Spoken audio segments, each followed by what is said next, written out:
CCTV video में नजर आ रही इस महिला का नाम निशा सिंघानिया है, जिनकी तलाश ने बेंगलुरु पुलिस यूपी के जौनपुर पहुंची है। हालांकि पुलिस के पहुंचने से पहले ही निशा सिंघानिया अपने बेटे अनुराग सिंघानिया के साथ बाइक पर बैठकर फरार हो गई है।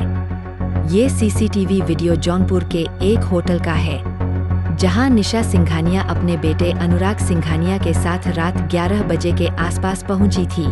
हालांकि उस वक्त वो काफी घबराई हुई थी। जिस होटल में निशा सिंघानिया पहुंची थी, जब वहां के होटल मैनेजर से इस बारे में सवाल किया गया, होटल मैनेजर ने क्या बताया, सुनिए।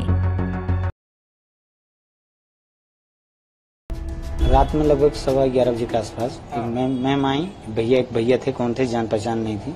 आई हैं, कुछ कहना चाह रही थी, कुछ बात करना, हमने उनसे पूछा। उसके बाद वो बैठी 2 मिनट के लिए, वो बड़ा घबराई थी। उसके बाद वो फिर रिटर्न चली गई।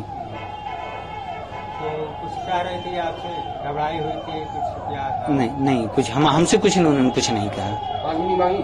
हाँ पानी मांगी, हमने पानी पिलाया उनको 1 गिलास। कितने लोग थे? मैम अकेली थी, एक भैया थे जो गेट पे खड़े थे। अच्छा। हाँ फिर वहीं से वो रिटर्न हो गए। बाइक से थे या 4 व्हीलर से? नहीं बाइक से थे, बाकी और कोई जानकारी नहीं। दरअसल हाल ही में 34 साल के इंजीनियर सुभाष ने आत्महत्या कर ली थी। अतुल ने अपनी जान देने से पहले करीब 1.5 घंटे का एक वीडियो बनाया था, जिसमें उन्होंने कई सवाल खड़े किए। इसके बाद सिस्टम पर भी कई सवाल उठ रहे हैं।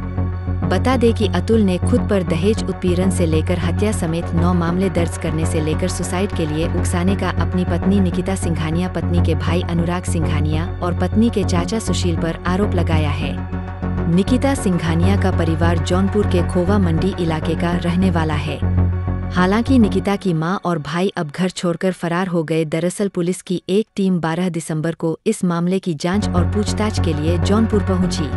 अतुल सुभाष ने उनके मामले की सुनवाई करने वाली जज और पेशकार पर भी कई गंभीर आरोप लगाए हैं। इसके बाद उनके परिवार के लोग अब न्याय की गुहार लगा रहे हैं। उसी वीडियो में अगर आप सुनेंगे तो बताया गया है कि अगर वो हाई कोर्ट में जाते तो उनको जाने आने की जो किराया है वो 50,000 रुपये हमें देना पड़ता। तो क्या एक हस्बैंड जो है वो ATM मशीन की तरह काम कर रहा है कि आपको मेंटेनेंस कॉस्ट दे, आपके बच्चे को मेंटेनेंस कॉस्ट दे, और फिर अगर हम हाई कोर्ट में अपील कर रहे हैं तो उसके जाने आने का खर्च जो है वो 50,000 रुपये बियर करना पड़े।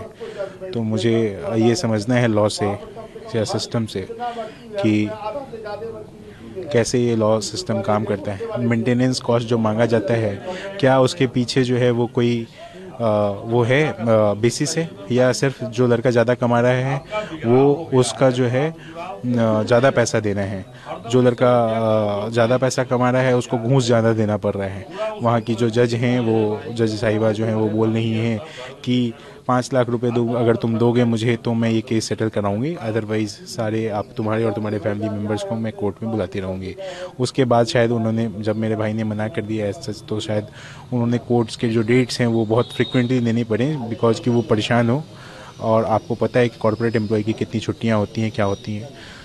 तो कॉर्पोरेट छुट्टियों की वजह से वो जब डेट्स मांगता था पेशकार से कि भाई मुझे सैटरडे दे दिया जाए, वो सैटरडे नहीं देता था। 500,000 रुपये उससे लिए जाते थे। पेशकार जो है वहाँ पे वो 500 से 1000 रुपये लेता था, बिकॉज वो पैसा ज़्यादा कमाता है। बाकी और लोगों से वो 50 रुपये चार्ज करता है, बिना 50 रुपये चार्ज किए हुए वो किसी को डेट नहीं देता है।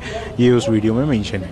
तो आप इस चीज़ को वेरीफाई कैसे करेंगे? ये सुप्रीम कोर्ट ऑफ इंडिया अगर वो संज्ञान लेती है इस चीज़ पे, तो मुझे लगता है कि ये भी चीज़ पता किया जा सकता है कि कैसे वो पैसे लेते हैं, या फिर कैसे आय से ज़्यादा उनके पास एसेट्स मिलते हैं या नहीं मिलते हैं। इवन जो हमने करप्शन के चार्जेस लगाए हैं जज के ऊपर, उसके ऊपर भी वो संज्ञान ले सकती है।